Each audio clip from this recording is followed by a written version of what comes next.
آج ہم جدید سائنس کی ایک ایسی کتاب پر بات کرنے جا رہے ہیں جس نے سچ پوچھیں تو لاکھوں لوگوں کی زندگی اور سوچ کو بدل دیا ہے۔ وائی وی سلیپ از میتھیو واکر۔ ہم اپنی زندگی کا تقریباً 1/3 حصہ ایک ایسی حالت میں گزار دیتے ہیں جس میں ہم بے بس ہوتے ہیں، اپنے ماحول سے بالکل بے خبر۔ جی، اور ارتقاء کے نقطہ نظر سے دیکھیں تو یہ ایک بہت بڑا خطرہ ہے۔ بالکل۔ تو سوال یہ ہے کہ فطرت نے ہمیں اتنا کمزور اور غیر فعال کیوں بنایا؟ آج ہم اسی راز کو سمجھنے کی کوشش کریں گے۔ مائنڈ ورس میں خوش آمدید۔ یہ وہ جگہ ہے جہاں ہم انسان کے دماغ، جذبات اور کائنات کے رازوں کو ایک صاف، سادہ اور دلکش انداز میں سمجھتے ہیں۔ یہاں ہر بات علم بھی ہے، حیرت بھی، اور سوچنے کا ایک نیا راستہ بھی۔ اگر آپ جاننا چاہتے ہیں کہ ہم کیوں سوچتے ہیں، کیسے محسوس کرتے ہیں اور دنیا دراصل کس اصول پر چلتی ہے، تو آپ بالکل صحیح جگہ پر آئے ہیں۔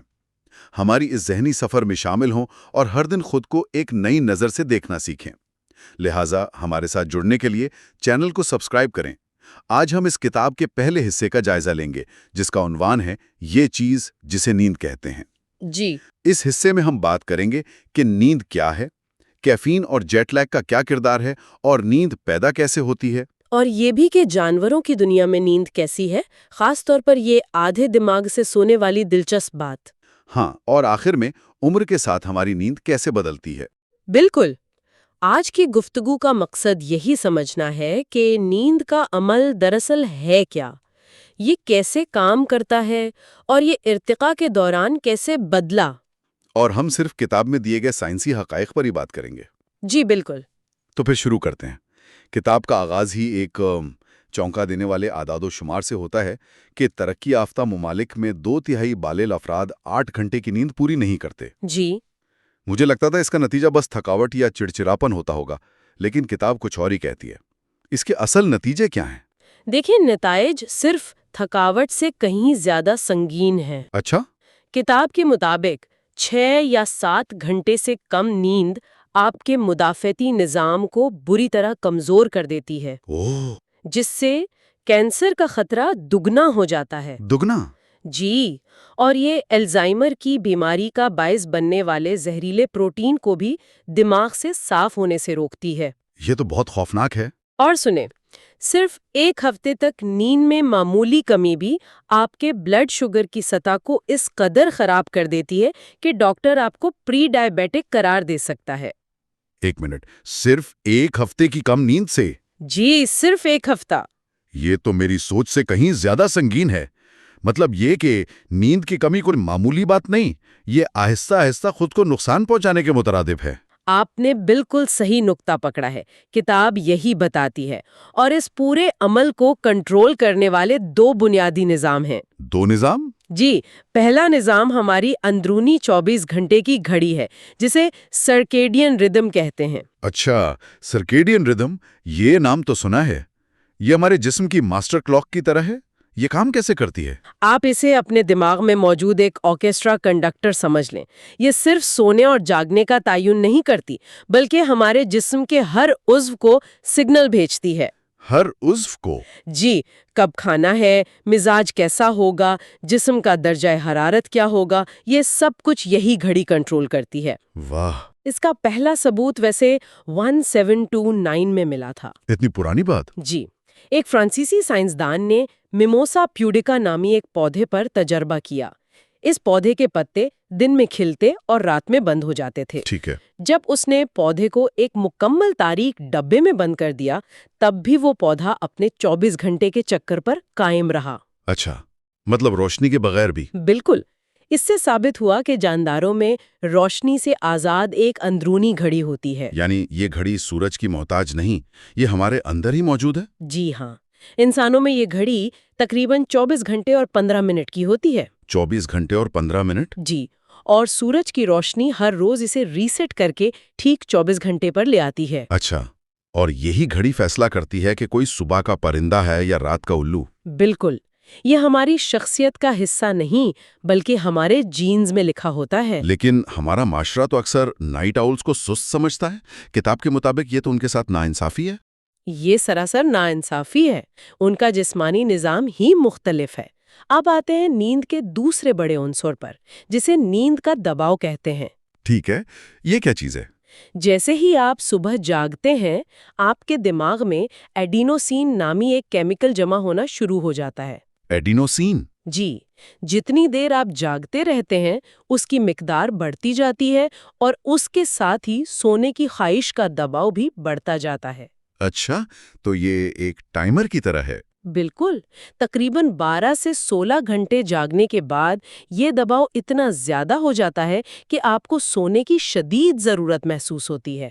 اچھا، تو سرکیڈین ردم ہمیں دن کے خاص وقت پر سونے کا سگنل دیتا ہے، جی، اور ایڈینوسین کا دباؤ اس بات کو یقینی بناتا ہے کہ ہم واقعی سو جائیں۔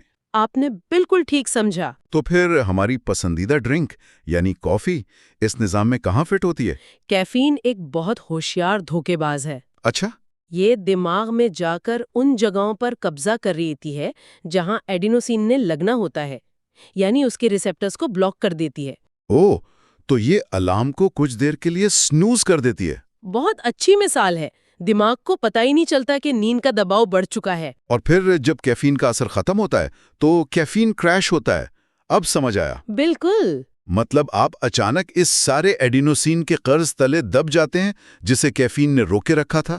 جی، وہ سارا دباؤ ایک ساتھ محسوس ہوتا ہے۔ ٹھیک ہے، تو اب ہم یہ جانتے ہیں کہ ہمیں نیند کیوں آتی ہے، لیکن جب کوئی سو جاتا ہے تو سائنسدانوں کو کیسے پتا چلتا ہے کہ اس کے دماغ کے اندر اصل میں کیا ہو رہا ہے؟ یہ ایک بہت اہم سوال ہے۔ سائنسی طور پر نیند کی تصدیق کے لیے 3 چیزیں ریکارڈ کی جاتی ہیں۔ 3 چیزیں؟ جی، دماغ کی برقی لہریں، آنکھوں کی حرکت اور پٹھوں کی سرگرمی۔ 1952 میں ایک بچے پر تحقیق کے دوران ایک حیران کن دریافت ہوئی کیا دریافت ہوئی؟ کہ نیند کوئی ایک حالت نہیں بلکہ 2 بالکل مختلف قسم کی حالتوں کا مجموعہ ہے۔ 2 حالتیں؟ جی، نان ریپڈ آئی موومنٹ یعنی NREM سلیپ اور ریپڈ آئی موومنٹ یعنی REM سلیپ۔ یعنی جب ہم سوتے ہیں تو ہمارا دماغ 2 بالکل مختلف دنیاؤں میں سفر کرتا ہے۔ آپ ایسا کہہ سکتے ہیں۔ ایک میں وہ صفائی اور فائلنگ کر رہا ہوتا ہے اور دوسری میں وہ فلمیں بنا رہا ہوتا ہے، یعنی خواب دیکھتا ہے۔ بہت خوبصورت مثال دی آپ نے۔ NREM نیند میں، خاص طور پر گہری NREM نیند میں، دماغ کی لہریں بہت سست اور ہمہ آہنگ ہو جاتی ہیں۔ اچھا، ایک منظم حالت۔ جی، یہ وہ وقت ہے جب دماغ دن بھر کی معلومات کو منظم کرتا ہے اور اہم یادداشتوں کو محفوظ کرتا ہے۔ تو یہ دماغ کی فائلنگ اور کلین اپ کا وقت ہے۔ پھر REM نیند میں کیا ہوتا ہے؟ REM نیند میں سب کچھ بدل جاتا ہے۔ دماغی لہریں جاگنے کی حالت کی طرح تیز اور بے ترتیب ہو جاتی ہیں۔ لیکن ہم تو سو رہے ہوتے ہیں۔ جی، اور ایک عجیب بات ہوتی ہے، آپ کا جسم مکمل طور پر مفلوج ہو جاتا ہے۔ مفلوج؟ جی، صرف آپ کی آنکھیں بند، پلکوں کے پیچھے تیزی سے حرکت کرتی ہیں اور سانس لینے والے پٹھے کام کرتے ہیں۔ یہ خواب دیکھنے کا مرحلہ ہے۔ جب آپ کہتی ہیں کہ جسم مفلوج ہو جاتا ہے تو یہ تھوڑا ڈراؤنا لگتا ہے۔ کیا اسی وجہ سے سلیپ پیرالیسس کا تجربہ ہوتا ہے؟ جی ہاں، اس کا تعلق اسی سے ہے۔ سلیپ پیرالیسس میں دماغ جاگ جاتا ہے لیکن جسم کو مفلوج رکھنے والا سوئچ آف نہیں ہوتا۔ اچھا، تو یہ بات ہے۔ خوش قسمتی سے یہ عام طور پر چند سیکنڈ یا منٹ تک ہی رہتا ہے۔ یہ دونوں حالتیں NREM اور REM رات بھر تقریباً 90 منٹ کے چکر میں بار بار آتی ہیں۔ جی بالکل۔ یہ واقعی حیران کن ہے۔ لیکن کیا تمام جاندار اسی طرح سوتے ہیں؟ نہیں، بالکل نہیں۔ اور یہیں پر ارتقاء کی کہانی اور بھی دلچسپ ہو جاتی ہے۔ اچھا؟ بھورے چمگادڑ دن میں 19 گھنٹے سوتے ہیں جبکہ زرافے صرف چند گھنٹے۔ 19 گھنٹے؟ جی، تقریباً تمام جانداروں میں NREM جیسی نیند ہوتی ہے لیکن REM نیند یعنی خواب والی نیند صرف پرندوں اور ممالیہ جانوروں میں پائی جاتی ہے۔ تو یہ ارتقاء میں بعد میں ظاہر ہوئی؟ ایسا ہی لگتا ہے۔ اور کتاب میں سب سے ناقابل یقین بات یہ لکھی ہے کہ کچھ جانور آدھے دماغ کے ساتھ سو سکتے ہیں۔ جی ہاں، یہ بالکل درست ہے۔ اسے یونی ہیمسفیرک سلیپ کہتے ہیں۔ Unihemispheric sleep? جی، ڈالفن اور ویل جیسے سمندری ممالیہ ایک وقت میں اپنے دماغ کا صرف ایک حصہ سلاتے ہیں جبکہ دوسرا حصہ جاگتا رہتا ہے۔ آدھے دماغ سے سونا؟ یہ تو سائنس فکشن لگتا ہے۔ کیا اس کا مطلب ہے کہ ڈالفن کی ایک آنکھ کھلی رہتی ہے؟ بالکل ایسا ہی ہے۔ جو آدھا دماغ جاگ رہا ہوتا ہے اس کی مخالف سمت والی آنکھ کھلی رہتی ہے۔ مطلب وہ ایک ہی وقت میں سو بھی رہی ہوتی ہے اور خطرے پر نظر بھی رکھتی ہے۔ جی، تاکہ وہ مسلسل حرکت میں رہیں، سانس لینے کے لیے سطح پر آ سکیں اور شکاریوں سے بھی چوکس رہیں۔ یہ تو فطرت کا ایک کمال ہے۔ اب سوال یہ ہے کہ کیا ہم انسان ویسے سو رہے ہیں جیسے فطرت نے ارادہ کیا تھا؟ کتاب کے مطابق بالکل نہیں۔ نہیں۔ جدید معاشرے نے ہمیں ہماری فطری نیند سے بہت دور کر دیا ہے۔ ہمارا قدرتی نیند کا نمونہ بائی فیزک ہے، بائی فیزک مطلب؟ یعنی رات میں تقریباً 7 سے 8 گھنٹے کی ایک طویل نیند اور دوپہر میں 30 سے 60 منٹ کا ایک مختصر جھپکا یعنی کیلولا۔ اچھا، تو دوپہر کا کیلولا جسے ہم اکثر سستی سمجھتے ہیں وہ دراصل ہماری حیاتیاتی ضرورت ہے۔ جی، صنعتی انقلاب سے پہلے زیادہ تر ثقافتوں میں یہی معمول تھا۔ یہ تو بہت دلچسپ ہے۔ اس کا مطلب ہے کہ ہماری زندگی نے ہماری نیند کو بدل دیا ہے۔ بالکل۔ لیکن ہماری اپنی بائیولوجی عمر کے ساتھ ہماری نیند کو کیسے بدلتی ہے؟ کیا یہ پیدائش سے بھی پہلے شروع ہو جاتی ہے؟ جی، یہ سفر پیدائش سے بہت پہلے شروع ہو جاتا ہے۔ ماں کے پیٹ میں ایک بچہ اپنا تقریباً سارا وقت نیند جیسی حالت میں گزارتا ہے۔ اچھا۔ اور اس میں زیادہ تر REM نیند ہوتی ہے جو اس کے دماغ کی تعمیر کے لیے انتہائی ضروری ہے۔ دماغ کی تعمیر کے لیے؟ جی، جب دماغ کے اربوں کنیکشنز بن رہے ہوتے ہیں، اس لیے حمل کے دوران شراب نوشی بہت خطرناک ہے کیونکہ یہ REM نیند کو شدید طور پر دباتی ہے۔ اور بچپن اور جوانی میں کیا ہوتا ہے؟ بچپن کے آخری اور جوانی کے ابتدائی سالوں میں دماغ میں ایک بڑا تبدیلی کا عمل ہوتا ہے۔ کیسا عمل؟ اب دماغ کنیکشنز بنانے یعنی REM نیند کے بجائے غیر ضروری کنیکشنز کی چھانٹی پر توجہ دیتا ہے، جس کے لیے گہری NREM نیند ضروری ہے۔ تو یہ دماغ کی پروننگ کا وقت ہے۔ آپ کہہ سکتے ہیں یہ بالکل ایک باغبان کی طرح ہے جو فالتو شاخیں کاٹ دیتا ہے تاکہ پودا بہتر طریقے سے بڑھے۔ اور کتاب یہ بھی بتاتی ہے کہ نوجوانوں کا سرکیڈین ردم قدرتی طور پر آگے بڑھ جاتا ہے۔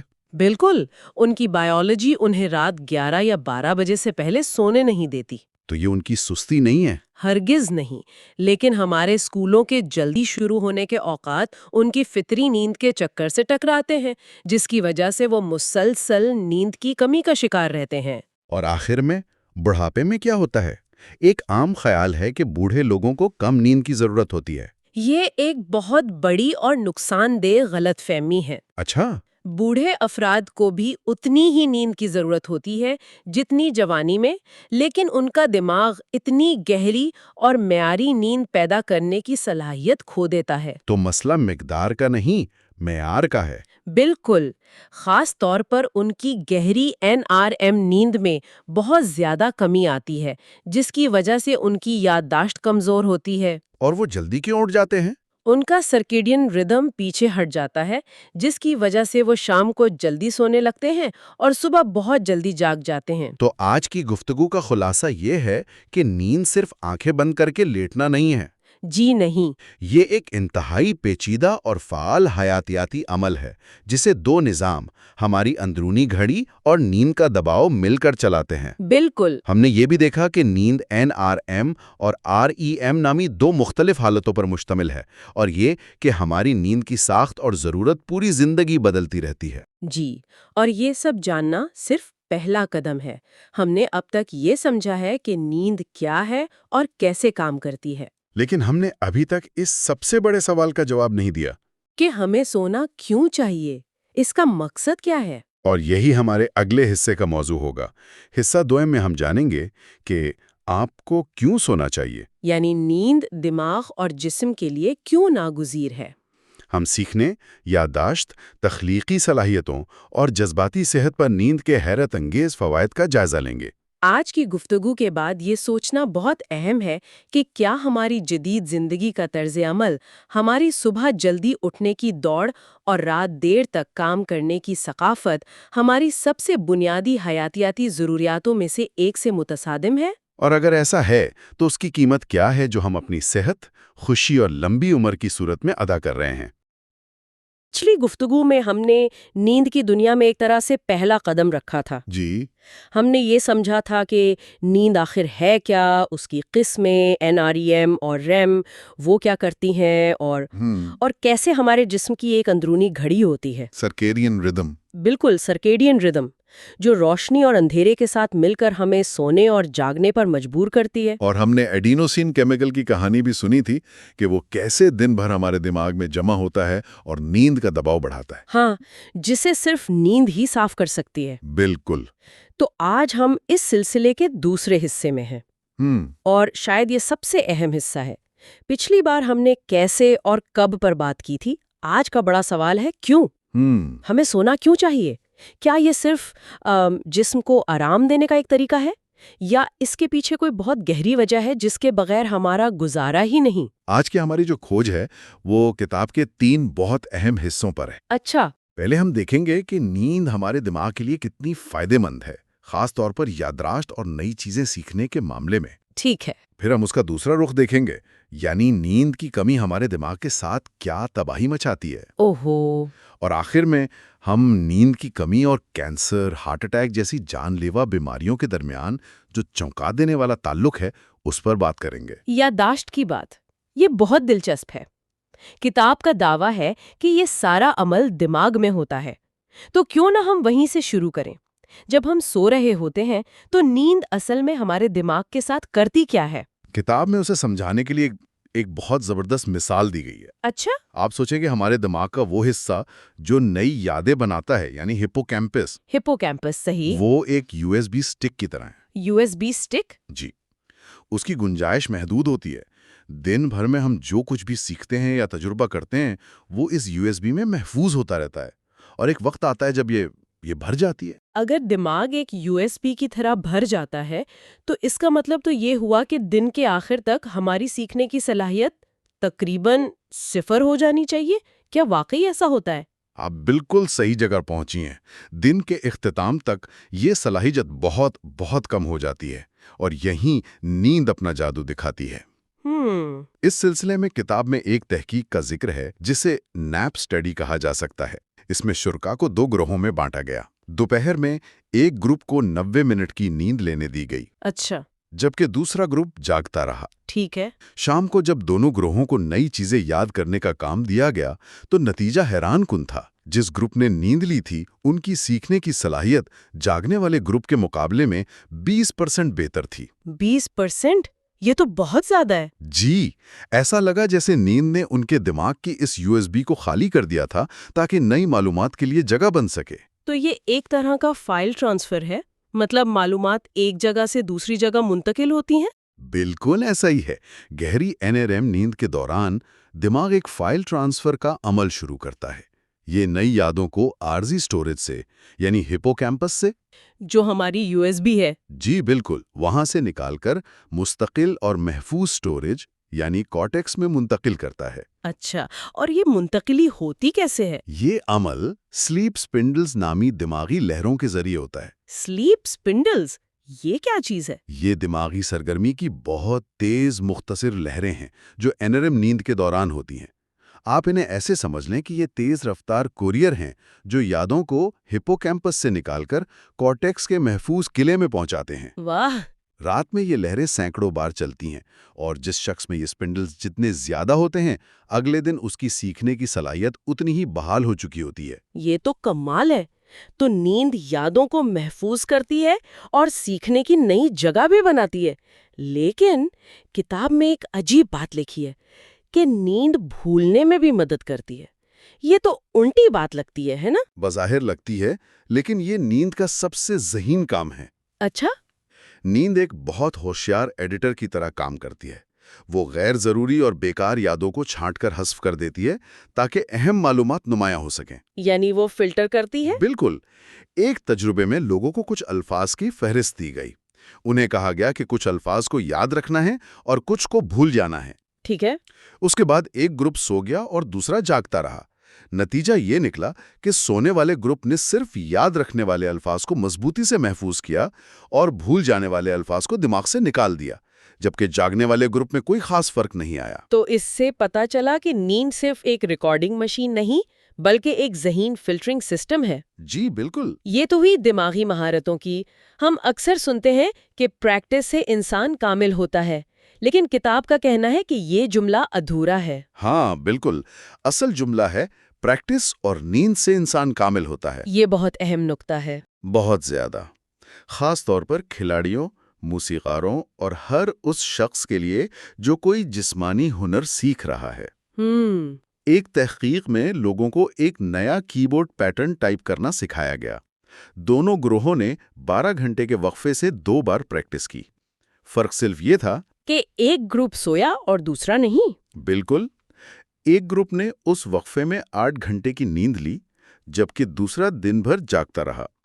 جس گروپ نے نیند لی تھی، اگلے سیشن میں ان کی ٹائپنگ کی رفتار 20% اور درستی 35% بڑھ گئی۔ اور جو جاگتے رہے؟ ان کی کارکردگی میں کوئی بہتری نہیں آئی، کچھ میں تو معمولی سی گراوٹ بھی دیکھی گئی۔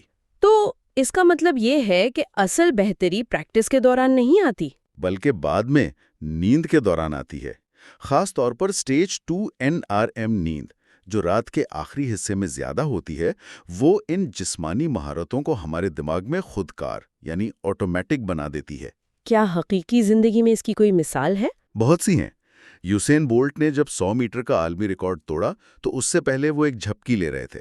اچھا۔ جی، اور کتاب میں ایتھلیٹس پر کی گئی ایک تحقیق کا گراف دکھایا گیا ہے۔ وہ گراف واضح طور پر دکھاتا ہے کہ نیند کے گھنٹوں اور زخمی ہونے کے امکانات میں گہرا تعلق ہے۔ وہ کیسے؟ جو ایتھلیٹس اوسطاً 9 گھنٹے سوتے ہیں، ان میں زخمی ہونے کا خطرہ بہت کم ہوتا ہے۔ جیسے ہی نیند 8 گھنٹے سے کم ہوتی ہے، یہ خطرہ تیزی سے بڑھنا شروع ہو جاتا ہے۔ اور جو کم سوتے ہیں جیسے 6 گھنٹے؟ جو صرف 6 گھنٹے سوتے ہیں، ان میں زخمی ہونے کا امکان 70% سے بھی زیادہ ہو جاتا ہے۔ 70%؟ یہ تو بہت زیادہ ہے۔ جی، تو نیند کے فائدے تو بے شمار ہیں، لیکن اگر ہم یہ فائدے حاصل نہ کریں تو کیا ہوتا ہے؟ کتاب کا اگلا باب اسی پر ہے، اور اس کا عنوان ہی کچھ عجیب ہے، Guinness book of world records کے لیے بھی انتہائی خطرناک۔ اس کا کیا مطلب؟ مطلب یہ کہ گنیز بک نے جاگتے رہنے کے ریکارڈز تسلیم کرنا ہی بند کر دیے، کیونکہ یہ اتنا خطرناک ہے کہ اس سے جان بھی جا سکتی ہے۔ او خدایا!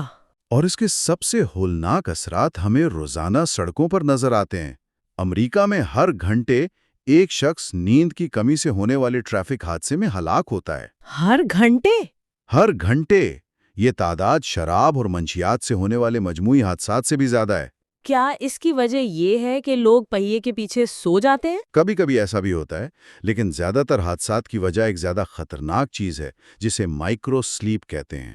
Micro slip? جی، یہ چند سیکنڈ کی نیند ہوتی ہے جس میں انسان کی آنکھیں شاید کھلی بھی ہوں، لیکن دماغ سو جاتا ہے۔ وہ کسی بھی بیرونی چیز پر رد عمل دینا بند کر دیتا ہے۔ یہ تو بہت خوفناک ہے۔ سوچئے، اگر آپ 100 کلومیٹر فی گھنٹہ کی رفتار سے گاڑی چلا رہے ہوں تو صرف 2 سیکنڈ کی مائکرو سلیپ میں آپ کی گاڑی ایک فٹ بال فیلڈ جتنا فاصلہ طے کر لیتی ہے۔ وہ بھی بغیر کسی ڈرائیور کے؟ اور کتاب میں شرابی ڈرائیور اور نیند میں ڈرائیور کا موازنہ بھی کیا گیا ہے۔ جی، اور فرق بہت اہم ہے۔ شرابی ڈرائیور خطرہ دیکھتا ہے لیکن اس کا رد عمل سست ہوتا ہے، وہ دیر سے بریک لگاتا ہے۔ لیکن نیند کی کمی کا شکار ڈرائیور؟ وہ اکثر بریک لگاتا ہی نہیں ہے، کیونکہ اس کا دماغ اس خطرے کو رجسٹر ہی نہیں کرتا۔ اور اگر کوئی شخص صرف 4 گھنٹے سو کر گاڑی چلائے تو اس کے حادثے کا امکان 11.5 گنا بڑھ جاتا ہے۔ لیکن یہ دعویٰ بہت بڑا لگتا ہے کہ 6 گھنٹے کی نیند بھی خطرناک ہے۔ بہت سے کامیاب لوگ تو فخر سے کہتے ہیں کہ وہ صرف 6 گھنٹے سوتے ہیں۔ کیا کتاب اس پر بحث کرتی ہے کہ کچھ لوگ واقعی کم نیند پر ٹھیک سے کام کر سکتے ہیں، یا یہ صرف ایک وہم ہے؟ یہ ایک بہترین سوال ہے اور ایک بہت بڑی غلط فہمی بھی ہے۔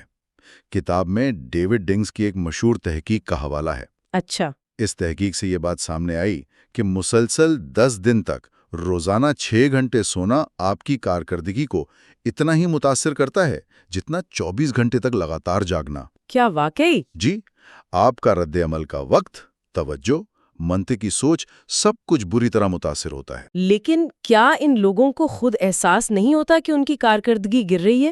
یہی تو اس کا سب سے خطرناک پہلو ہے، انہیں بالکل احساس نہیں ہوتا۔ مطلب وہ سمجھتے ہیں کہ وہ ٹھیک ہے؟ بالکل۔ تحقیق میں جب 6 گھنٹے سونے والوں سے پوچھا گیا تو انہوں نے کہا کہ وہ تھوڑی تھکن محسوس کر رہے ہیں لیکن ٹھیک ہے، جبکہ ان کے ٹیسٹ کے نتائج ایک ایسے شخص جیسے تھے جو قانونی طور پر نشے میں دھو تو۔ اوہ! نیند کی کمی کا شکار دماغ اپنی حالت کا درست اندازہ لگانے کی صلاحیت کھو دیتا ہے۔ تو جو لوگ کہتے ہیں کہ وہ 6 گھنٹے کی نیند پر ٹھیک ہیں، وہ اصل میں اپنی کم کارکردگی کے عادی ہو چکے ہوتے ہیں۔ یہ تو بالکل سمجھ میں آتا ہے۔ اکثر جب نیند پوری نہیں ہوتی تو چھوٹی چھوٹی باتوں پر غصہ آ جاتا ہے، جن پر عام طور پر کوئی دھیان بھی نہیں دیتا۔ تو اس کے پیچھے بھی کوئی سائنسی وجہ ہے؟ جی، اور وہ وجہ بہت گہری ہے۔ نیند کی کمی ہمیں جذباتی طور پر غیر معقول اور بے قابو بنا دیتی ہے۔ وہ کیسے؟ ایک MRI تحقیق میں نیند کی کمی والے لوگوں کو کچھ منفی اور پریشان کن تصاویر دکھائیں گئیں۔ ان کے دماغ کا جذباتی مرکز، جسے ایمگڈالا کہتے ہیں، ایمگڈالا؟ وہ 60% زیادہ فعال ہو گیا، یعنی وہ ہر چیز پر شدید جذباتی رد عمل دے رہا تھا۔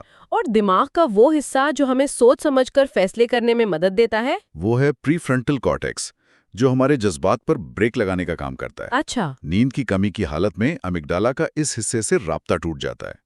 کتاب میں سے یوں بیان کیا گیا ہے کہ ہم بغیر بریک کے ایک جذباتی گاڑی بن جاتے ہیں۔ ہر چیز پر ہمارا رد عمل شدید اور بے قابو ہوتا ہے۔ جی بالکل۔ اس کا مطلب تو یہ ہوا کہ نیند کی کمی اور ذہنی بیماریوں میں بھی گہرا تعلق ہو سکتا ہے۔ اب سائنسدان یہی مانتے ہیں۔ کتاب میں واضح کیا گیا ہے کہ کوئی بھی بڑی نفسیاتی بیماری، چاہے وہ ڈپریشن ہو، اینگزائٹی ہو یا شیزوفرینیا، ایسی نہیں جس میں نیند کا نظام متاثر نہ ہو۔ تو نیند کی خرابی ان کی علامت ہے؟ پہلے یہی سمجھا جاتا تھا، لیکن اب یہ مانا جا رہا ہے کہ نیند کی کمی خود ان بیماریوں کو جنم دے سکتی ہے اور انہیں مزید بگاڑ سکتی ہے۔ اور طالب علموں کا کیا، جو امتحان سے ایک رات پہلے جا کر پڑھتے ہیں؟ یہ تو ایک روایت سی بن گئی ہے۔ اور یہ سب سے بڑی غلطی ہے۔ کیوں؟ جیسا ہم نے پہلے بات کی، نئی چیزیں سیکھنے کے لیے دماغ کی USB یعنی ہپوکیمپس کا خالی ہونا ضروری ہے۔ تحقیق سے ثابت ہوا ہے کہ نیند کی کمی والے افراد کی نئی چیزیں یاد کرنے کی صلاحیت 40% تک کم ہو جاتی ہے۔ 40%؟ جی، یہ ایک امتحان میں A گریڈ لانے اور فیل ہونے کے درمیان کا فرق ہے۔ نیند کی کمی سے دماغ کا ان باکس بند ہو جاتا ہے اور کوئی نئی معلومات قبول نہیں کرتا۔ تو جو کچھ پہلے سے پڑھا ہوا ہے، کیا وہ یاد رہتا ہے؟ وہ بھی نہیں۔ کتاب میں اسے یادداشت کے لیے نیند کا اصول کہا گیا ہے۔ وہ کیا ہے؟ اگر آپ کچھ سیکھنے کے بعد پہلی رات نہیں سوتے تو آپ ان یادوں کو دماغ میں پکا کرنے کا موقع ہمیشہ کے لیے کھو دیتے ہیں۔ ہمیشہ کے لیے؟ جی، بعد میں چاہے آپ جتنی مرضی نیند پوری کر لیں، وہ ضائع شدہ یادیں واپس نہیں آتیں۔ یہ ایک آل اور نتھنگ معاملہ ہے۔ ٹھیک ہے، تو ہمارا دماغ تو نیند کے بغیر بالکل تباہ ہو جاتا ہے، لیکن کتاب کا دعویٰ اس سے بھی آگے جاتا ہے۔ یہ کہتی ہے کہ نیند کی کمی ہمارے پورے جسم پر حملہ کرتی ہے اور کینسر، ہارٹ اٹیک اور ذیابیطس جیسی بیماریوں کا باعث بنتی ہے۔ یہ دعوے تو بہت بڑے ہیں۔ یہ دعوے بڑے ہیں، لیکن ان کے پیچھے لاکھوں لوگوں پر کی گئی دہائیوں کی تحقیق کا ٹھوس ثبوت ہے۔ خلاصہ یہ ہے، آپ کی نیند جتنی کم ہوگی، آپ کی زندگی اتنی ہی مختصر ہوگی۔ آئیے دل سے شروع کرتے ہیں۔ نیند کی کمی اور ہارٹ اٹیک میں کیا تعلق ہے؟ جو بالغ افراد مستقل طور پر 6 گھنٹے سے کم سوتے ہیں، ان میں ہارٹ اٹیک یا فالج کا خطرہ 200% تک بڑھ جاتا ہے۔ 200%؟ جی، اس کی وجہ یہ ہے کہ نیند کی کمی بلڈ پریشر کو خطرناک حد تک بڑھاتی ہے اور دل کو سکون کا موقع نہیں دیتی۔ یہ خون کی شریانوں کو بھی سخت اور خراب کرتی ہے۔ اس کا کوئی ٹھوس ثبوت؟ اس کا سب سے بڑا ثبوت ہر سال 2 بار پوری دنیا میں دہرایا جاتا ہے، جسے کتاب دنیا کا سب سے بڑا تجربہ کہتی ہے۔ وہ کیا ہے؟ Day light saving. جب بہار میں 1 ارب 60 کروڑ لوگ اپنی گھڑیاں 1 گھنٹہ آگے کرتے ہیں تو وہ اوسطاً 1 گھنٹہ کم سوتے ہیں۔ صحیح۔ اس کے اگلے دن ہاسپٹلوں میں ہارٹ اٹیک کے واقعات میں 24% کا اضافہ ہو جاتا ہے۔ صرف 1 گھنٹہ کم سونے سے؟ جی، صرف 1 گھنٹے سے۔ اور اس کا الٹ بھی سچ ہے۔ اچھا۔ جب خزاں میں گھڑیاں 1 گھنٹہ پیچھے کی جاتی ہیں اور لوگوں کو 1 گھنٹہ اضافی سونے کو ملتا ہے تو اگلے دن ہارٹ اٹیک کے واقعات میں 21% کی کمی آ جاتی ہے۔ یہ تو واقعی ایک چھوٹا سا ثبوت ہے کہ نیند ہمارے دل کی صحت کے لیے کتنی اہم ہے۔ بالکل۔ اور موٹاپے اور ذیابیطس کا کیا؟ میں نے محسوس کیا ہے کہ جب میں تھکی ہوئی ہوتی ہوں تو مجھے میٹھی اور چکنی چیزیں کھانے کی زیادہ خواہش ہوتی ہے۔ آپ اکیلی نہیں ہیں، اس کے پیچھے بھی ہارمونز کا کھیل ہے۔ جب آپ کم سوتے ہیں تو آپ کے جسم میں بھوک بڑھانے والا ہارمون گھریلن بڑھ جاتا ہے۔ اچھا۔ اور پیٹ بھرنے کا احساس دلانے والا ہارمون لیپٹن کم ہو جاتا ہے۔ تو دماغ کو لگتا ہے کہ وہ بھوکا ہے۔ بالکل، نتیجہ یہ ہوتا ہے کہ آپ کا دماغ ہر وقت بھوک محسوس کرتا ہے۔ ایک تحقیق میں شرکاء نے کم نیند کی حالت میں روزانہ اوسطاً 300 اضافی کیلوریز کھائیں، جو سالانہ 10 سے 15 پاؤنڈ وزن بڑھانے کے لیے کافی ہیں۔ اور اس کا ذیابیطس سے کیا تعلق ہے؟ جب آپ کم سوتے ہیں تو آپ کا جسم خون میں موجود شکر یعنی گلوکوز کو مؤثر طریقے سے استعمال نہیں کر پاتا۔ ایک تحقیق میں صحت مند نوجوانوں کو صرف 1 ہفتے تک روزانہ 4 گھنٹے سونے دیا گیا۔ ہفتے کے آخر تک ان کے جسم کی گلوکوز کو جذب کرنے کی صلاحیت 40% کم ہو گئی تھی۔ صرف 1 ہفتے میں؟ جی۔ ان کے خون کے ٹیسٹ ایسے تھے کہ ڈاکٹر انہیں پری ڈائبیٹک یعنی ذیابیطس کا ممکنہ مریض قرار دیتے۔ یہ بہت تشویشناک ہے۔ اب سب سے خوفناک دعوے کی طرف آتے ہیں، کینسر۔ کیا نیند کی کمی واقعی ہمارے جسم کی کینسر سے لڑنے کی صلاحیت کو کمزور کر دیتی ہے؟ یہ اسے تباہ کر دیتی ہے۔ تباہ؟ جی، ہمارے جسم میں نیچرل کلر سیلز یعنی قدرتی قاتل خلیے ہوتے ہیں۔ یہ ہمارے مدافعتی نظام کے خفیہ ایجنٹ ہیں جو کینسر کے خلیوں کو پہچان کر انہیں فوراً تباہ کر دیتے ہیں۔ صحیح۔ ایک تحقیق میں پتہ چلا کہ صرف ایک رات 4 گھنٹے کی نیند لینے سے ان خلیوں کی سرگرمی میں 70% کی کمی آ جاتی ہے۔ 70%؟ صرف ایک رات کی کم نیند سے؟ یہ ناقابل یقین لگتا ہے۔ جی۔ 70%۔ یہ اتنی بڑی کمی ہے کہ سائنسدان خود بھی حیران رہ گئے تھے۔ یہ کمی ہمارے جسم کو آنتوں، پروسٹیٹ اور چھاتی کے کینسر جیسے خطرات کے سامنے بے بس چھوڑ دیتی ہے۔ اسی لیے؟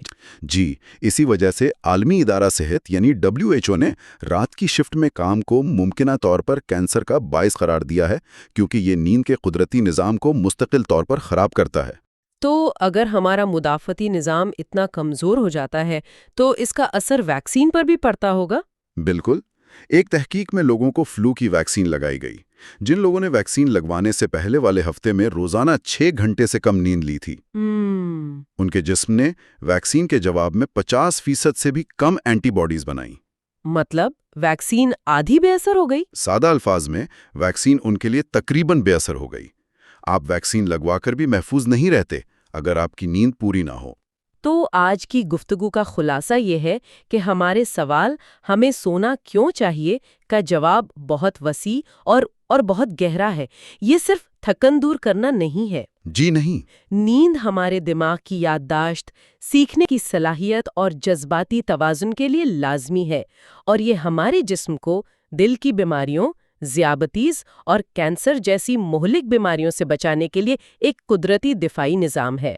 جی، نیند کوئی عیاشی نہیں بلکہ ایک بنیادی حیاتیاتی ضرورت ہے، بالکل کھانے، پینے اور سانس لینے کی طرح۔ اس کتاب میں پیش کیے گئے شواہد یہ ثابت کرتے ہیں کہ صحت مند اور لمبی زندگی کے لیے روزانہ 7 سے 9 گھنٹے کی معیاری نیند لینا کوئی آپشن نہیں بلکہ لازمی ہے۔ یہ واقعی آنکھیں کھول دینے والی معلومات تھیں، لیکن نیند کی کہانی ابھی ختم نہیں ہوئی۔ اگلے حصے میں ہم نیند کے سب سے پراسرار اور دلچسپ پہلو یعنی خوابوں کی دنیا میں داخل ہوں گے۔ ہم خواب کیوں دیکھتے ہیں؟ کیا ان کا کوئی مقصد ہے؟ اور کیا یہ ممکن ہے کہ ہم اپنے خوابوں کو کنٹرول کر سکیں؟ اس پر بات ہوگی اگلی بار۔ کیا خواب محض ہمارے بے ترتیب خیالات ہیں یا پھر ہمارے دماغ کی ایک گہری رات بھر چلنے والی تھراپی؟ یہ ایک ایسا سوال ہے جس نے صدیوں سے فلسفیوں، شاعروں اور سائنسدانوں سب کو الجھائے رکھا ہے، لیکن اب جا کر ہمارے پاس اس کے کچھ بہت ہی حیرت انگیز جوابات آنا شروع ہوئے ہیں۔ بالکل، اور آج ہم خوابوں کی اسی پراسرار دنیا میں ایک گہرا غوطہ لگانے والے ہیں۔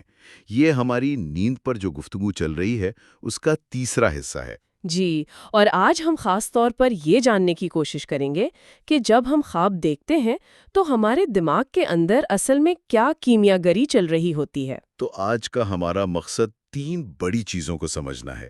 پہلا تو یہ کہ یہ REM نیند آخر ہے کیا، جسے خوابوں کا سٹیج بھی کہا جاتا ہے۔ دوسرا، یہ کہ خواب ہمارے جذباتی زخموں پر مرہم کیسے رکھتے ہیں اور تیسرا، اور یہ بہت دلچسپ ہے، کہ خوابوں اور ہماری تخلیقی صلاحیت یعنی کریٹیوٹی کے درمیان کیا کوئی جادوئی تعلق ہے؟ اور یہ ساری معلومات ایک بار پھر اس شاندار کتاب پر مبنی ہیں جس کا ہم مطالعہ کر رہے ہیں، خاص طور پر اس کے باب نمبر 9، 10 اور 11 سے۔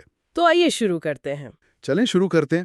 تو ہم سب خواب دیکھتے ہیں، لیکن یہ RMM نیند کیا بلا ہے جہاں یہ سب کچھ ہوتا ہے؟ REM کا مطلب ہے ریپڈ آئی موومنٹ، یعنی آنکھوں کی تیز حرکت۔ یہ نیند کا وہ مرحلہ ہے جب ہماری آنکھیں بند پلکوں کے نیچے تیزی سے دائیں بائیں حرکت کرتی ہیں، جیسے کوئی فلم دیکھ رہی ہوں۔ اچھا۔ لیکن اصل کہانی تو دماغ کے اندر چل رہی ہوتی ہے۔ دیکھیں، جدید دماغی سکینز جیسے fMRI، ان سے یہ پتہ چلتا ہے کہ REM نیند کے دوران ہمارا دماغ تقریباً اتنا ہی فعال ہوتا ہے جتنا جاگتے ہوئے۔ ایک منٹ، کیا مطلب دماغ سو نہیں رہا ہوتا؟ وہ تو پوری طرح ایکٹیو ہوتا ہے۔ بالکل، بلکہ دماغ کے کچھ حصے تو جاگنے کے مقابلے میں 30% زیادہ فعال ہو جاتے ہیں، خاص طور پر وہ حصے جو بصارت یعنی ویژن سے جڑے ہیں۔ اچھا۔ دماغ کا ویژول کارٹیکس پوری طرح روشن ہو جاتا ہے، اسی وجہ سے ہمارے خواب اتنے واضح اور تصویری ہوتے ہیں۔ تو جو ہم خواب میں دیکھ رہے ہوتے ہیں وہ دماغ اصل میں بنا رہا ہوتا ہے؟ جی، اور صرف یہی نہیں، حرکتی مراکز یعنی موٹا کارٹسز بھی پوری طرح سگنل بھیج رہے ہوتے ہیں جو ہمیں خواب میں بھاگنے یا اڑنے کا احساس دلاتے ہیں۔ شکر ہے کہ ہمارا جسم اس دوران مفلوج ہوتا ہے، ورنہ تو ہم خواب میں بھاگتے ہوئے سیدھا بستر سے ہی گر جاتے۔ بالکل۔ اور پھر جذبات، دماغ کے جذباتی مراکز جیسے ایمگڈیلا اور یادداشت کے مراکز ہپوکیمپس، یہ سب انتہائی سرگرم ہوتے ہیں۔ مطلب دماغ کے ان حصوں میں تو ایک زبردست پارٹی چل رہی ہوتی ہے۔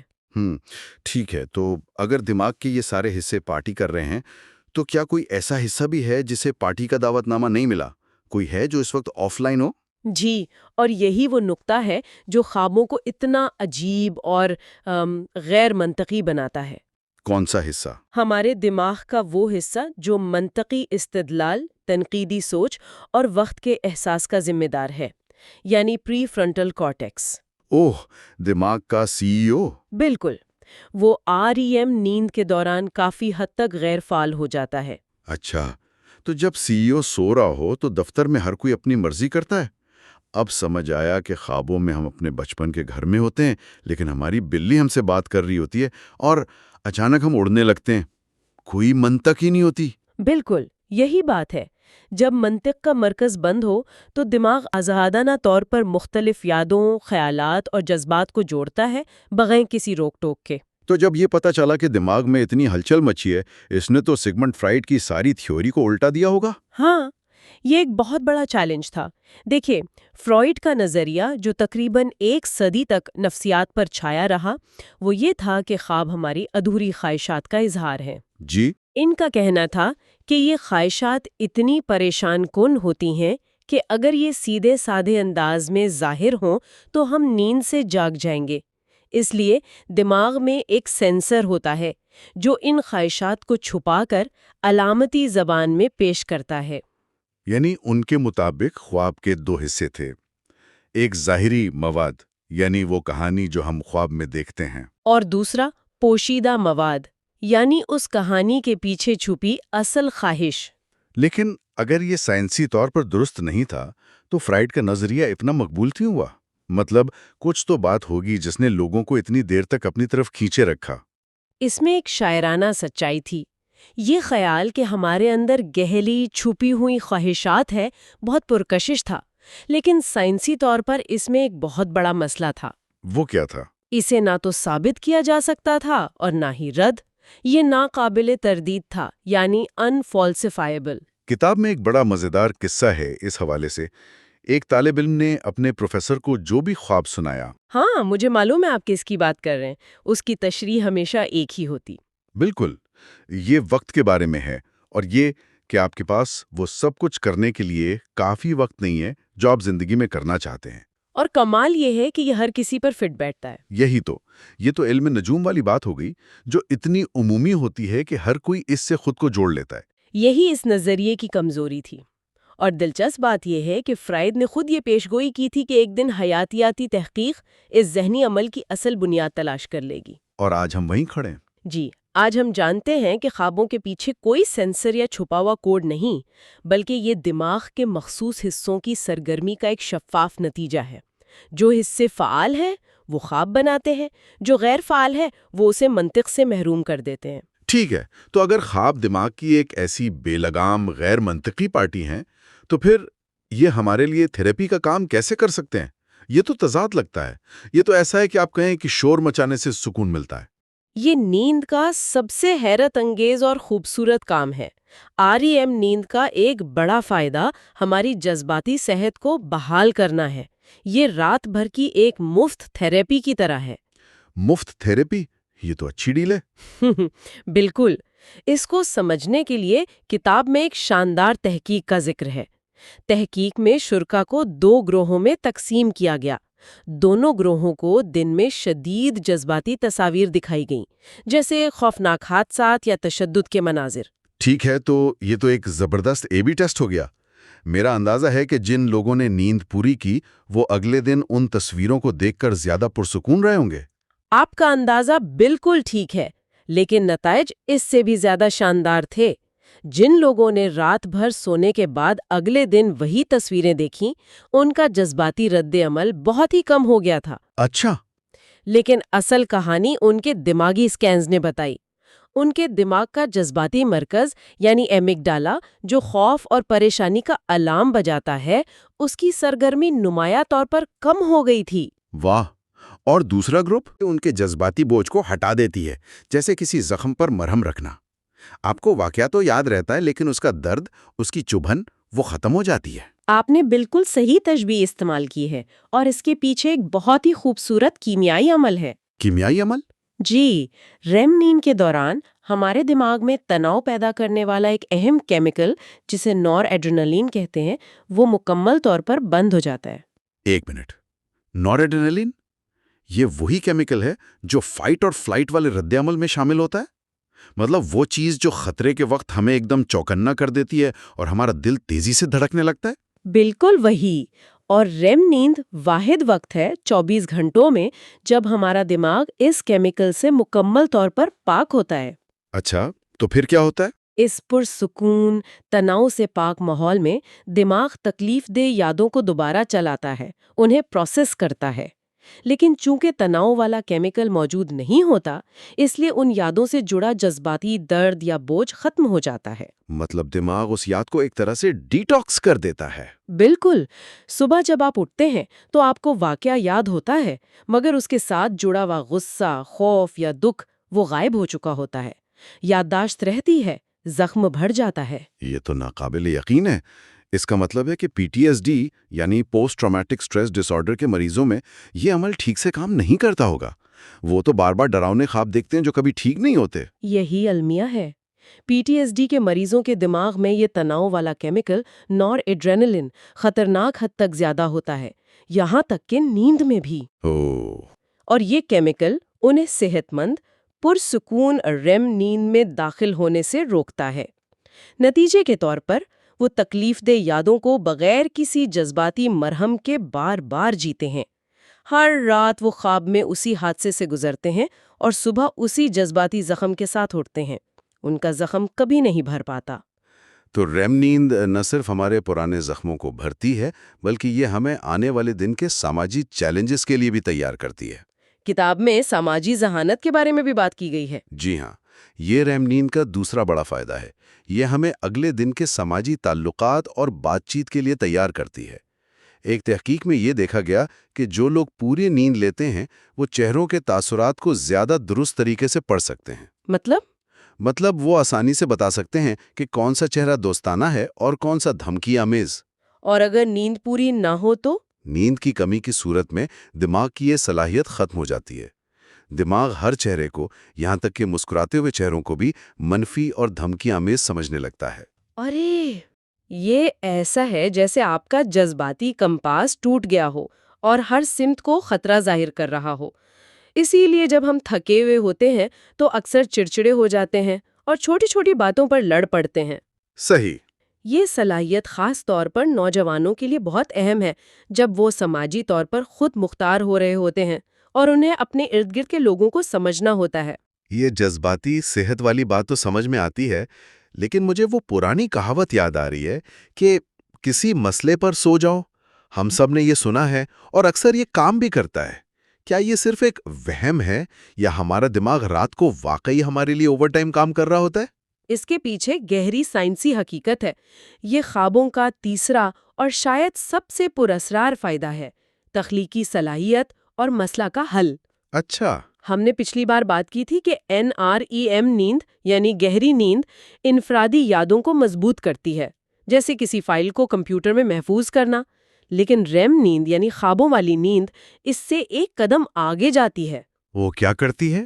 REM نیند ان تمام نئی اور پرانی یادوں اور معلومات کو لیتی ہے اور انہیں نئے، غیر متوقع اور عجیب و غریب طریقوں سے جوڑنا شروع کر دیتی ہے۔ یہ ایک قسم کی معلوماتی کیمیاگری ہے۔ معلوماتی کیمیاگری، واہ! اس عمل میں دماغ اپنے وسیع علم کا تجزیہ کرتا ہے اور ایسے رابطے اور حل تلاش کرتا ہے جو جاگتے ہوئے ذہن میں کبھی نہیں آ سکتے، کیونکہ جاگتا ہوا ذہن منطق اور پرانے اصولوں کا پابند ہوتا ہے۔ کیا اس کی کوئی حقیقی دنیا سے مثالیں ہیں؟ کیونکہ یہ سننے میں کسی جادو کی طرح لگتا ہے۔ اس کی تاریخ میں شاندار مثالیں بھری پڑی ہیں۔ سب سے مشہور مثال روسی کیمیا دان دمیتری مینڈلیف کی ہے۔ پیریوڈک ٹیبل والے؟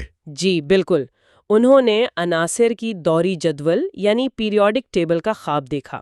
وہ مہینوں سے عناصر کو ایک منطقی ترتیب دینے کی کوشش کر رہے تھے لیکن ناکام رہے۔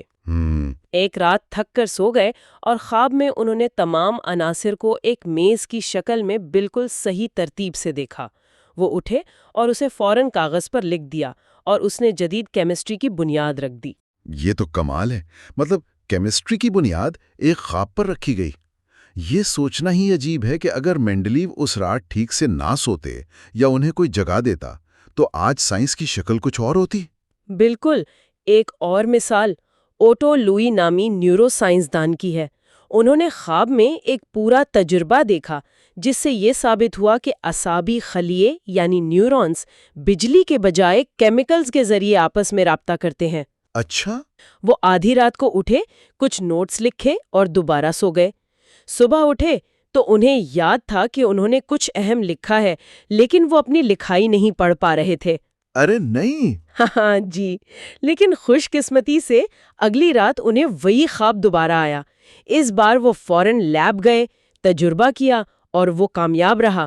اس دریافت پر انہیں طب کا نوبل انعام ملا۔ واہ! اور فن کی دنیا میں نے سنا ہے کہ بیٹلز کے گانوں کا بھی خوابوں سے کوئی تعلق ہے؟ جی، پال میکارٹنی کو مشہور زمانہ گانے یسٹرڈے اور لیٹ اٹ بی کی دھنیں خواب میں آئیں۔ سچ میں؟ جی، وہ جب یسٹرڈے کی دھن کے ساتھ اٹھے تو مہینوں تک سب سے پوچھتے رہے کہ کیا تم نے یہ دھن پہلے سنی ہے؟ انہیں یقین تھا کہ انہوں نے یہ کہیں اور سنی ہے اور ان کا دماغ اسے دہرا رہا ہے، لیکن حقیقت میں یہ ان کے خواب دیکھنے والے دماغ کی خالص تخلیق تھی۔ یہ کہانیاں تو حیرت انگیز ہیں، لیکن یہ انفرادی واقعات ہیں۔ کیا سائنسی تجربات بھی اس بات کی تصدیق کرتے ہیں کہ خواب واقعی مسائل حل کرنے میں ہماری مدد کرتے ہیں؟ جی، اور یہ تجربات بھی اتنے ہی دلچسپ ہیں۔ جرمنی میں ایک تجربہ کیا گیا جس میں شرکا کو ایک بہت ہی پیچیدہ عددی مسئلہ دیا گیا۔ اچھا، کوئی ریاضی کا سوال؟ ہاں، لیکن اس میں ایک خفیہ شارٹ کٹ تھا جسے اگر کوئی سمجھ جائے تو مسئلہ فوراً حل ہو جاتا تھا۔ ایک طرح کا ٹرک سوال تھا۔ ٹھیک ہے، تو کیا ہوا؟ شرکا کو 3 گروہوں میں تقسیم کیا گیا۔ ایک گروپ کو دن بھر جگائے رکھا گیا، دوسرے کو رات کی صرف گہری NREM نیند دی گئی اور تیسرے کو پوری رات کی نیند دی گئی جس میں REM نیند بھی شامل تھی۔ ٹھیک ہے۔ جو لوگ جاگتے رہے ان میں سے صرف 20% ہی وہ شارٹ کٹ تلاش کر سکے۔ اور سونے والوں کا نتیجہ؟ مجھے لگ رہا ہے کہ خواب دیکھنے والوں نے بازی مار لی ہوگی۔ آپ کا اندازہ درست ہے۔ جنہیں صرف NREM نیند ملی ان کا نتیجہ بھی جاگنے والوں جیسا ہی رہا، یعنی تقریباً 22%۔ اچھا۔ لیکن جن لوگوں نے پوری رات کی نیند لی، جس میں ریم نیند بھی شامل تھی، ان میں سے تقریباً 60% نے وہ آہ لمحہ محسوس کیا اور اگلے دن مسئلہ آسانی سے حل کر لیا۔ 60%؟ یہ تو 3 گنا زیادہ کامیابی ہے۔ جی، اس سے ثابت ہوا کہ صرف سونا کافی نہیں، بلکہ خوابوں والی ریم نیند مسائل کے تخلیقی حل کے لیے ضروری ہے۔ یہاں ایک اور سوال پیدا ہوتا ہے، کیا خواب کا مواد بھی اہمیت رکھتا ہے؟ یعنی ہم خواب میں کیا دیکھتے ہیں، کیا اس سے بھی فرق پڑتا ہے، یا بس ریم نیند میں ہونا ہی کافی ہے؟ یہ سب سے اہم سوال ہے، اور اس کا جواب ہے ہاں، بالکل فرق پڑتا ہے۔ اچھا۔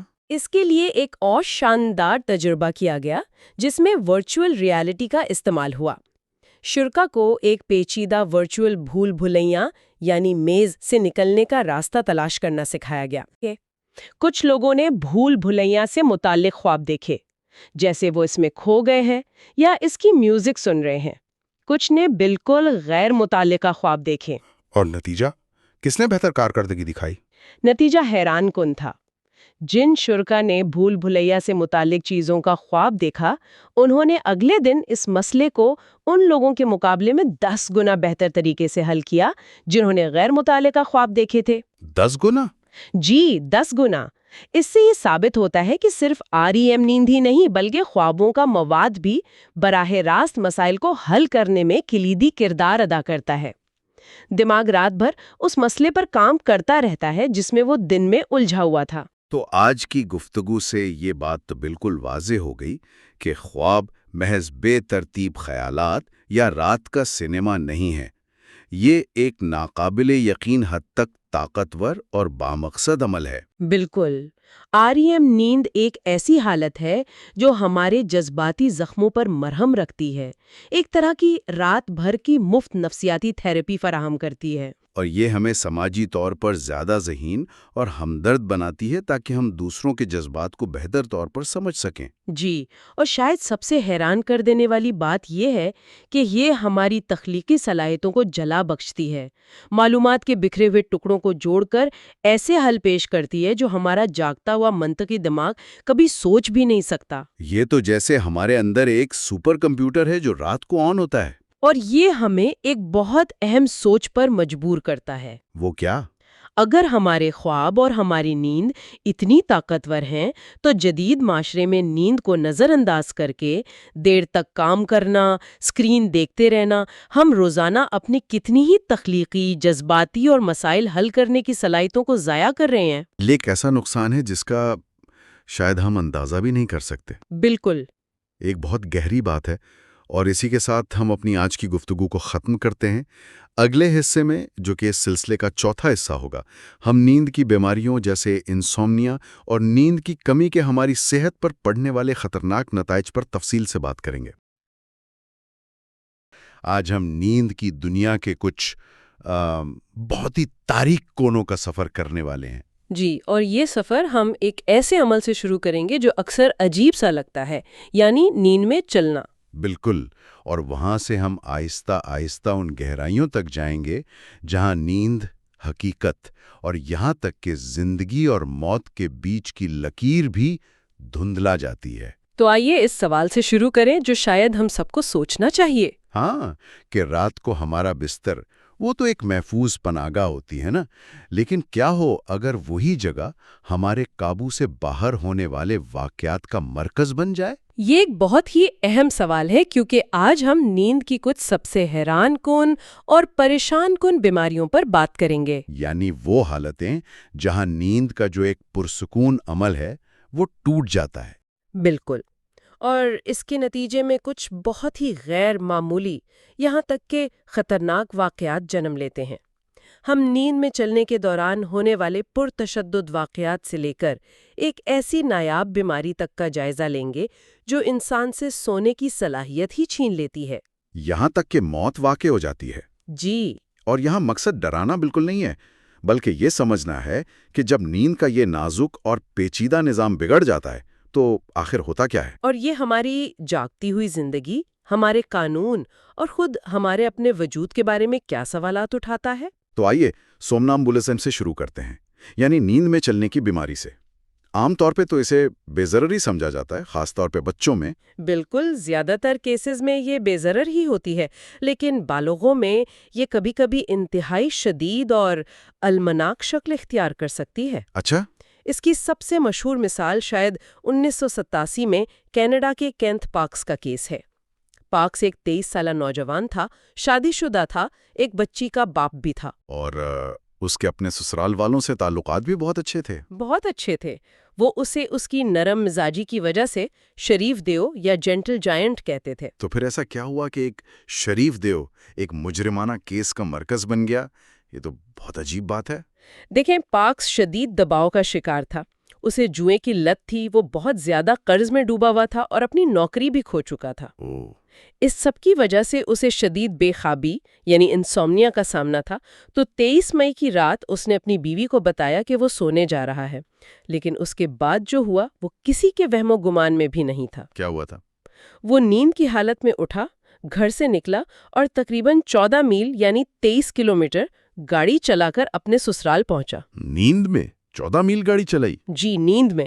وہاں پہنچ کر اس نے اپنی ساس پر حملہ کر کے اسے قتل کر دیا اور اپنے سسر کو شدید زخمی کر دیا۔ ایک منٹ، اس سب کے بعد اس نے کیا کیا؟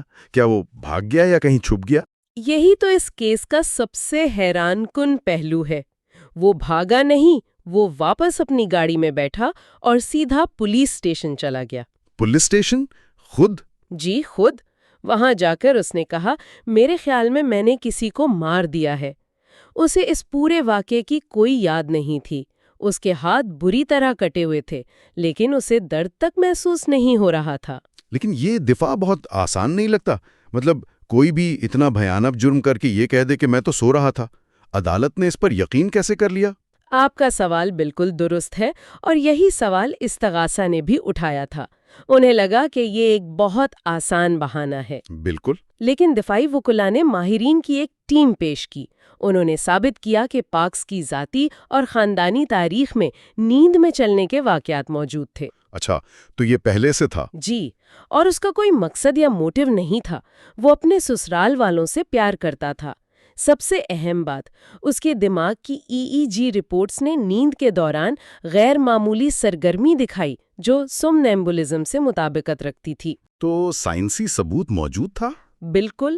ان تمام شواہد کی بنیاد پر ایک طویل قانونی جنگ کے بعد جوری نے اسے بے قصور قرار دیا۔ یہ تو ناقابل یقین ہے۔ یعنی ہمارے اندر ایک ایسا خودکار نظام موجود ہے جو ڈرائیونگ اور یہاں تک کہ تشدد جیسے پیچیدہ کام بھی کر سکتا ہے، جبکہ ہمارا شعور مکمل طور پر غائب ہوتا ہے۔ بالکل۔ یہ کیس ظاہر کرتا ہے کہ ہمارا دماغ ایک ہی وقت میں گہری نیند اور پیچیدہ حرکات کی حالت میں ہو سکتا ہے۔ شعوری دماغ سو رہا ہے لیکن جسم کا موٹر سسٹم جاگ رہا ہے۔ جی، اور اس سے یہ سوال پیدا ہوتا ہے کہ ہم کون ہیں اگر ہمارا جسم ہمارے علم کے بغیر ایسے کام کر سکتا ہے؟ یہ واقعی سوچنے پر مجبور کرنے والی بات ہے۔ تو کینتھ پارکس کا کیس ایک نایاب لیکن شدید مثال ہے، لیکن اس کی ایک بنیادی وجہ انسومنیا یعنی بے خوابی بھی تھی۔ جی۔ تو اب اس عام مسئلے کی طرف آتے ہیں جس کا سامنا لاکھوں لوگوں کو ہے۔ جی، اب ایک نایاب بیماری سے سب سے عام نیند کی خرابی یعنی انسومنیا کی طرف آتے ہیں۔ سب سے پہلے یہ واضح کرنا ضروری ہے کہ بے خوابی اور نیند کی کمی میں فرق ہے۔ ہاں، اکثر لوگ ان دونوں کو ایک ہی چیز سمجھتے ہیں۔ دیکھیں، نیند کی کمی یعنی سلیپ ڈیپریویشن کا مطلب ہے کہ آپ میں سونے کی صلاحیت تو ہے، لیکن آپ خود کو موقع نہیں دے رہے۔ جیسے کام یا پڑھائی کے لیے رات بھر جاگنا؟ بالکل۔ اس کے برعکس بے خوابی یا انسومنیا یہ ہے کہ آپ کے پاس سونے کے لیے پورا وقت ہے، پرسکون ماحول ہے، لیکن آپ سو نہیں پا رہے ہیں۔ آپ بستر پر لیٹے ہیں، لیکن آپ کا جسم اور دماغ سونے سے انکار کر رہے ہیں۔ اور یہ احساس بہت ہی تکلیف دہ ہوتا ہے۔ آپ تھکے ہوئے ہوتے ہیں، سونا چاہتے ہیں، لیکن دماغ ہے کہ دوڑ رہا ہے۔ کل کی میٹنگ کی فکر، 5 سال پہلے کہی گئی کوئی احمقانہ بات، ہر طرح کی پریشانی ایک ساتھ حملہ کر دیتی ہے۔ جی آپ نے بالکل صحیح بیان کیا۔ اس کی وجہ نفسیاتی بھی ہے اور جسمانی بھی۔ جب ہم دن بھر کی مصروفیت کے بعد بستر پر لیٹتے ہیں تو باہر کی دنیا کا شور ختم ہو جاتا ہے اور ہمارا دماغ اندر کی طرف متوجہ ہو جاتا ہے، تبھی تمام دبی ہوئی فکریں اور پریشانیاں سطح پر آ جاتی ہیں۔ لیکن آپ نے کہا کہ اس کی جسمانی وجہ بھی ہے۔ جی، اور وہ زیادہ اہم ہے۔ انسومنیا میں مبتلا افراد کا لڑو یا بھاگو یعنی فائٹ اور فلائٹ نظام حد سے زیادہ فعال ہو جاتا ہے۔ ایک منٹ، لڑو یا بھاگو، یہ تو وہ نظام ہے جو خطرے کے وقت کام کرتا ہے، جیسے اگر سامنے شیر آ جائے۔ سونے کی کوشش کرتے وقت اس کا کیا کام؟ یہی تو مسئلہ ہے، انسومنیا میں جسم اس نظام کو بند کرنا بھول جاتا ہے، اس لیے آپ کا جسم مسلسل ایک ہائی الرٹ کی حالت میں رہتا ہے۔ اچھا۔ اس سے جسم کا بنیادی درجہ حرارت بڑھ جاتا ہے، جبکہ سونے کے لیے جسم کا تھوڑا ٹھنڈا ہونا ضروری ہے۔ صحیح۔ کورٹیسول اور ایڈرینلن جیسے تناؤ کے ہارمونز خون میں گردش کرتے رہتے ہیں۔ دماغ کے جذبات اور یادداشت سے جڑے حصے جیسے امیگڈالا اور ہپوکیمپس پرسکون ہونے کے بجائے اوور ٹائم کام کر رہے ہوتے ہیں۔ مطلب آپ کا جسم بستر پر ہے لیکن آپ کا دماغ جنگ کے لیے تیار ہے؟ بالکل، آپ کا دماغ سمجھ رہا ہے کہ وہ کسی جنگ کے میدان میں کھڑا ہے۔ تو انسومنیا میں دماغ جاگنے کی حالت میں پھنس جاتا ہے، لیکن کیا ہو اگر دماغ ان دونوں حالتوں، نیند اور بیداری کے بیچ میں ہی الجھ جائے اور سوئچ بار بار پلٹتا رہے؟ واو، بہت خوبصورت منتقلی ہے۔ یہ ہمیں نارکولیپسی کی عجیب دنیا میں لے جاتا ہے۔ بالکل، نارکولیپسی بالکل یہی ہے۔ یہ ایک اعصابی بیماری ہے جس میں دماغ نیند اور جاگنے کے درمیان واضح لکیر کھینچنے میں ناکام ہو جاتا ہے۔ اس کی 3 بہت ہی عجیب علامات ہیں۔ پہلی تو دن میں شدید نیند آنا ہے نا، جسے سلیپ اٹیکس کہتے ہیں؟ جی، لیکن یہ عام نیند نہیں ہوتی، یہ اچانک اور ناقابل برداشت نیند کے حملے ہوتے ہیں۔ مریض کو ایسا محسوس ہوتا ہے جیسے وہ 3 یا 4 دن سے بالکل نہیں سویا۔ اور وہ کہیں بھی کسی بھی وقت سو سکتا ہے؟ کہیں بھی، بات کرتے ہوئے، کھاتے ہوئے، میٹنگ کے دوران اچانک سو سکتا ہے۔ اور دوسری علامت ہے سلیپ پیرالائسس یا نیند کا فالج، جس میں انسان جاگنے پر کچھ لمحوں کے لیے ہلنے یا بولنے سے قاصر ہو جاتا ہے۔ یہ بہت خوفناک تجربہ ہو سکتا ہے۔ بالکل، لیکن تیسری علامت کیٹاپلیکسی سب سے زیادہ حیران کن ہے۔ کیٹاپلیکسی وہ کیا ہے؟ اس میں شدید جذبات، خاص طور پر ہنسی، خوشی یا حیرت کے رد عمل میں انسان کے پٹھوں کا کنٹرول اچانک ختم ہو جاتا ہے۔ مطلب؟ یہ ہلکی سی کمزوری جیسے گردن ڈھلک جانا سے لے کر مکمل طور پر زمین پر گر جانے تک ہو سکتا ہے، اور سب سے عجیب بات یہ ہے کہ اس دوران مریض مکمل ہوش میں ہوتا ہے۔ یہ تو یقین کرنا مشکل ہے۔ یعنی خوشی کا شدید ترین لمحہ آپ کے لیے سب سے خطرناک ہو سکتا ہے۔ آپ ایک لطیفے پر ہنسیں اور آپ کا جسم آپ کا ساتھ چھوڑ دے۔ یہ بالکل ایسا ہی ہے۔ میرے ایک مریض نے بتایا کہ وہ اپنے بیٹے کی شادی میں خوشی سے ہنس رہا تھا کہ اچانک اس کے گھٹنے جواب دے گئے اور وہ وہیل چیئر پر گر گیا۔ وہ خدایا! وہ سب کچھ دیکھ اور سن سکتا تھا لیکن اپنے جسم کو حکم نہیں دے سکتا تھا۔ خوشی کے ایک لمحے نے اسے اپنے ہی جسم نہ قیدی بنا دیا۔ اس کی سائنسی وجہ کیا ہے؟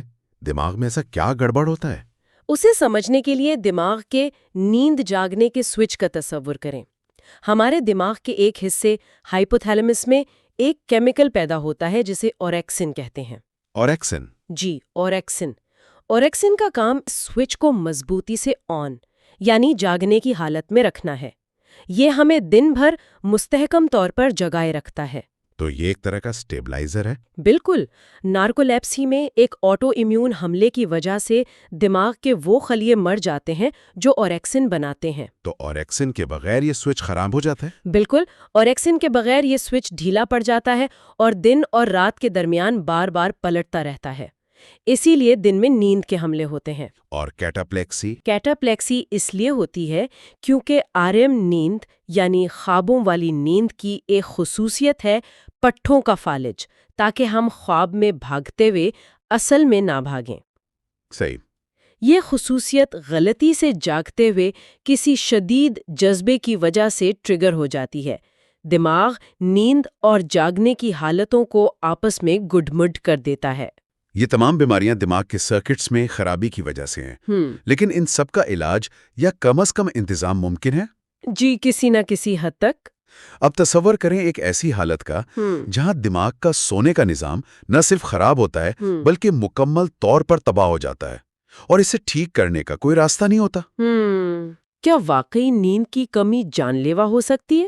اس کا مختصر اور خوفناک جواب ہے ہاں، واقعی؟ جی، اور اس کی سب سے المناک مثال ایک انتہائی نایاب موروثی بیماری ہے جسے فیٹل فیملیل انسومنیا کہتے ہیں۔ مہلک خاندانی بے خوابی، نام ہی بہت خوفناک ہے، اور بیماری اس سے کہیں زیادہ۔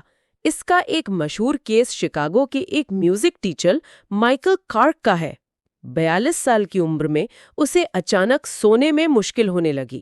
صرف مشکل؟ شروع میں، لیکن کچھ ہی ہفتوں میں یہ مشکل ناممکن میں بدل گئی۔ اس نے مکمل طور پر سونے کی صلاحیت کھو دی۔ مکمل طور پر؟ مطلب 1 منٹ کے لیے بھی نہیں؟ ایک لمحے کے لیے بھی نہیں۔ کئی مہینوں تک بالکل نہ سو پانے کے بعد اس کی ذہنی اور جسمانی حالت تیزی سے بگڑنے لگی۔ وہ شدید وہم اور فریب کا شکار ہو گیا، اس کا جسم کمزور ہوتا گیا، اور بالآخر تقریباً 6 ماہ تک مسلسل جاگتے رہنے کے بعد اس کی موت واقع ہو گئی۔ یہ کیسے ممکن ہے؟ مطلب جسم آخرکار تھک کر خود ہی بند کیوں نہیں ہو جاتا؟ دماغ میں ایسا کیا ہوتا ہے جو اسے سونے ہی نہیں دیتا؟ اس کی وجہ پرایانز نامی زہریلے اور بگڑے ہوئے پروٹینز ہیں۔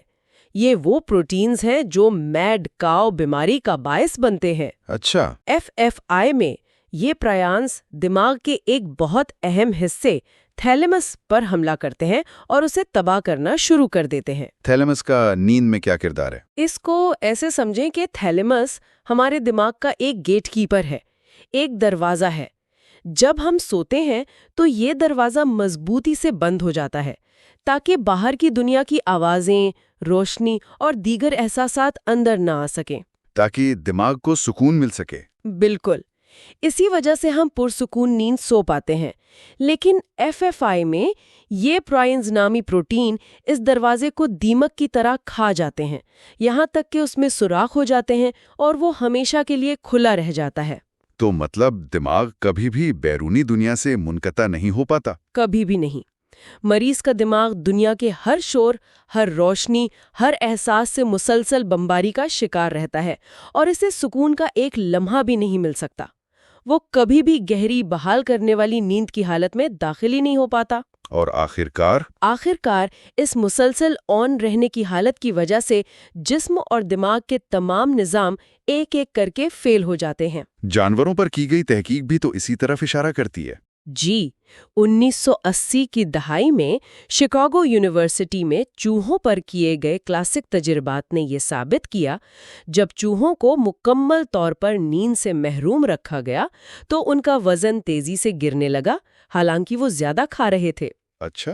ان کا مدافعتی نظام تباہ ہو گیا، جسم کا درجہ حرارت گر گیا، اور اوسطاً 15 دن میں ان سب کی موت ہو گئی۔ تو یہ تجربات ثابت کرتے ہیں کہ نیند صرف ایک آپشن نہیں، یہ زندگی کے لیے اتنی ہی ضروری ہے جتنا کہ ہوا، پانی اور خوراک۔ بالکل۔ آج کی گفتگو واقعی آنکھیں کھول دینے والی تھی۔ ہم نے نیند میں چلنے کے قانونی اور اخلاقی سوالات سے لے کر مہلک بے خوابی کی خوفناک حیاتیات تک کا سفر طے کیا۔ اور یہ بیماریاں چاہے جتنی ہی نایاب کیوں نہ ہو، ہمیں ایک طاقتور یاد دہانی کرواتی ہیں کہ نیند کا عمل کتنا نازک اور ہماری بقا کے لیے کتنا بنیادی ہے۔ بالکل۔ اور یہاں ایک حتمی سوچ پیدا ہوتی ہے۔ اگر یہ شدید بیماریاں ہمیں یہ دکھاتی ہیں کہ نیند کے نظام میں ایک بڑی خرابی کے کیا نتائج ہو سکتے ہیں، تو یہ ہمیں اس بارے میں سوچنے پر مجبور کرتی ہیں کہ جدید دنیا میں ہماری اپنی دائمی نیند کی کمی، جو شاید اتنی شدید نہ ہو، ہمارے جسم اور دماغ پر خاموشی سے آہستہ آہستہ کیا اثرات مرتب کر رہی ہے۔ یہ ایک بہت ہی اہم سوال ہے، اور اگلی بار ہم اسی ٹکراؤ پر بات کریں گے، یعنی جدید دنیا کی رفتار، اس کی روشنیاں، اس کی ٹیکنالوجی اور ہماری نیند کی قدیم اور قدرتی ضروریات کے درمیان جاری کشمکش۔ اچھا، تو آج کی گفتگو کا آغاز کرتے ہیں ایک بہت ہی بنیادی سوال سے۔ ہماری نیند کا سب سے بڑا دشمن آخر ہے کون؟ جی، یہ سوال بہت اہم ہے۔ ہم میں سے اکثر فوراً ٹیکنالوجی کا سوچتے ہیں، یا شاید کافی کا، کام کے دباؤ کا، لیکن ہمارے ذرائع کچھ ایسی چیزوں کی طرف اشارہ کر رہے ہیں جنہیں ہم اکثر اپنا دوست سمجھتے ہیں۔ بالکل، جیسے رات کو سونے میں مدد دینے والا ایک ڈرنک،